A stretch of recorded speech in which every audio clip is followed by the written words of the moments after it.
What is the nature of mankind? I would say to expand, to build, to grow, to create. It's our very nature that pushes us to do incredible things, like recreate COD maps in Minecraft, and then to make videos showcasing those COD maps recreated in Minecraft. And then to make countdown lists of the best COD map recreations in Minecraft, where the answer will always be Nuketown. Hi again, lads, and that drive to create is part of what I was talking about in my TikTokers Get a TV Show video. But in that video, I basically made something up about the general idea of social media losers like myself doing things and branching out the stuff outside of the usual influencer pyramid scheme. And the TikToker who seems to be most of that breaking out the mold right now is Dixie D'amelio, Charlie's older and slightly taller sister. There was just one thing with that video though, where I realized that I had only mentioned the fact that the other stuff Dixie was doing existed. And I only got around to talking about Attaway General for less time than you need to listen to an Earl Sweatshirt song. And for better or for worse, the rest of her stuff just went without anything getting said about it. And you know, just recently, she made her next big foray into a different field, where she decided it was time to flex her big clobbering muscles and step into the ring. Much respect, Dixie, I don't even have big enough balls for that, and who else could have been clouded up enough to be her opponent other than Addison Rae? And I thought, hey, since my video on the Kardashian of TikTok did well, why not the Travis Scott of TikTok too? Dixie D'amelio has gone off the deep end, where the deep end is just going to the gym one time. Yeah, pushing these titles past the point of reason is one of my favorite pastimes these days.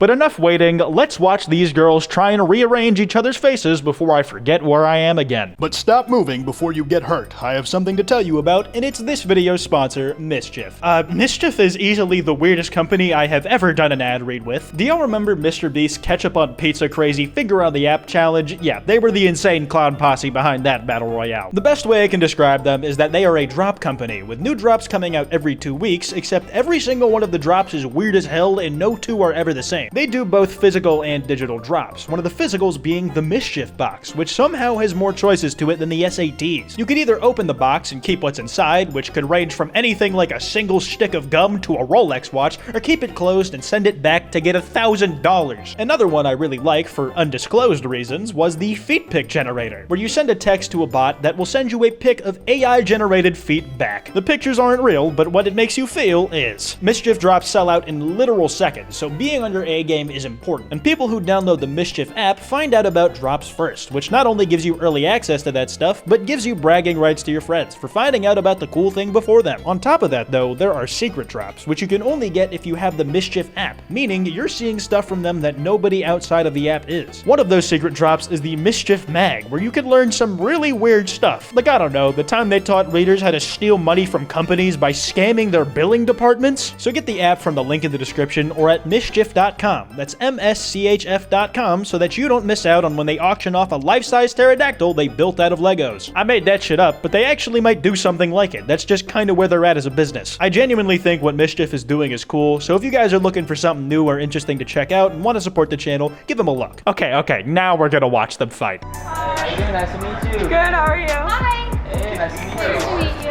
You guys time to see who wins.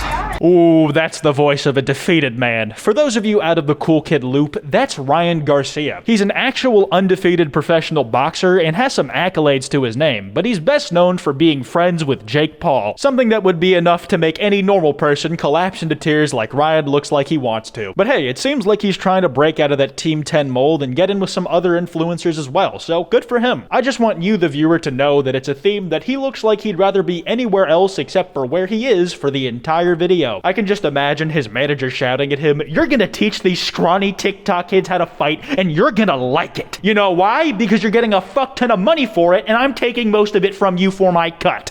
There it is, fast. Yes. There it is. There it is.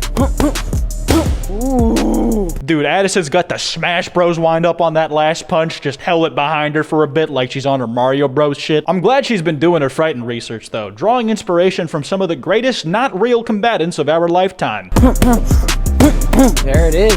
Alright, Ryan trained us and we're about to fight. We're putting our gear on. God, I wish learning new skills worked like that. You just put on a 30-second montage of you whacking some plastic and suddenly you've gone up an experience level. If cavemen had these methods, they would have sped ran their way to the Industrial Revolution. Honestly, I feel like Dixie and Addison are being kinda selfish by keeping these methods of advanced learning to themselves. Like, they could be the arbiters of the next phase of human evolution, but instead they use it to learn how to slap box. We could have been on Mars by now. One walk, so hit the gloves a little bit. Yeah! Look at her. All right, dude. Look at I know a whole lot of teenagers out there were hoping she would hop for other reasons. I don't know about you guys, but my money's on Dixie winning this one. She's just taller, and I'm pretty sure she's got more reach to her. She could probably just come down like a windmill and clock Addison back to the Stone Age with those cavemen from earlier. That way she can teach them about modern engineering techniques using the never-before-seen montage method.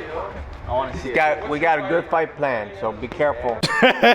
Holy shit. The perspective made me think that Addison just had the hands of a storied 50-year-old boxing coach. My train of thought was something like, damn, if she's got those Mr. Krabs clampers, then she's got this in the bag. Might as well just throw a tire at Dixie for how quick this is gonna go. Who's going to the Stone Age now, bitch? Then I realized she'd had to have taken her hand out of the glove to have done that, and I felt like a major dumbass. Like, in that moment, I was among the most noteworthy dumbasses in history, right next to the guy who started a wildfire in Cali with a gender reveal party after the other guy who did the same thing, and also people who buy the Olympia in the starting room of Kino. Like, seriously, what were you thinking? Ladies and gentlemen, welcome to the main event. We are fighting here today in beautiful San Diego, California. Oh, that setup is way too perfect, man. Not only is the announcer using a Sharpie as a microphone, but he looks like Fit MC. Every bald person is just Fit in disguise. Though, to be fair, I feel like this boxing match would be improved if Fit was narrating it like a PvP match. Fit MC. Oop, and it looks like Addison is jumping and throwing hands, trying to get those axe crits. And there's a lucky bow shot from Dixie. It's anybody's game. They're about even on hearts, and we're on the edge of our seats. Now, fighting out of the blue corner, Dixie the Monster D'amelio. Huh.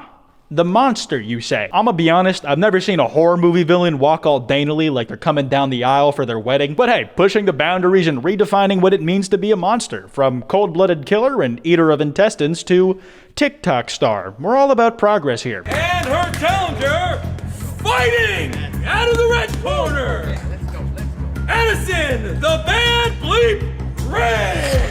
Addison the Bad Bleep Ray. Her life has to be hell, man. Walking around all the time, only known as a massive censored sign. But the real question is, what is that censor really hiding? The lyrics of the song called Madame Ray, a bad bitch, not very PG of you, Kid Leroy, but I think that it's actually censoring bad witch, which would explain how she's able to learn how to box in under a minute. She's using dark magic and other spooky stuff. Like, seriously, how come she gets the real life hack client? I want one of those. Imagine the potential for no clip.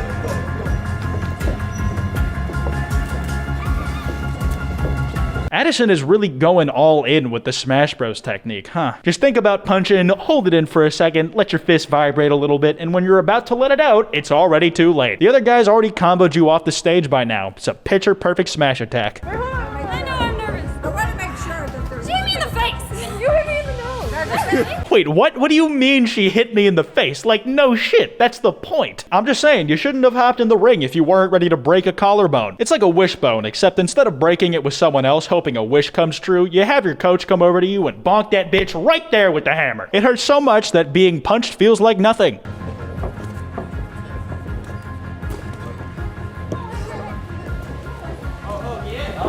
I love how soft that jab looks. Dixie just looks like she's trying to poke Addison in the side to tickle her. It's like when your homie's stretching, so you give them the old shocker and they start vibrating and flopping around like a beached whale. Also, you gotta admire not just the crowd around the ring, but also the dudes on the sidewalk who have stopped to watch. They put their entire day and whatever they were doing on pause to watch these two flail about and try to make the other one swallow their teeth. One of these dudes was probably on the way to the hospital to see the birth of their first child, but then they saw Addison Ray in the corner of their eye and thought, I gotta see this. The Hollywood Fix guy is probably out there, just waiting on his perch so he can whip out the camera. Think my think my nail broke. You know, I might sound dumb, but I was wondering about that earlier when they were wrapping up their hands. I noticed they had their nails on and shit still, and I wasn't sure if they'd fit in the glove. I imagined it'd be something like when you're trying to hand wash a rather tall drinking glass, but the cup is too thin for you to reach your hand in with the sponge to get in the bottom. So you have to force it in there, but then you can't get it back out because your forearms are just too beefy, so now you have to amputate your hand and destroy the cup to get your limbs out. I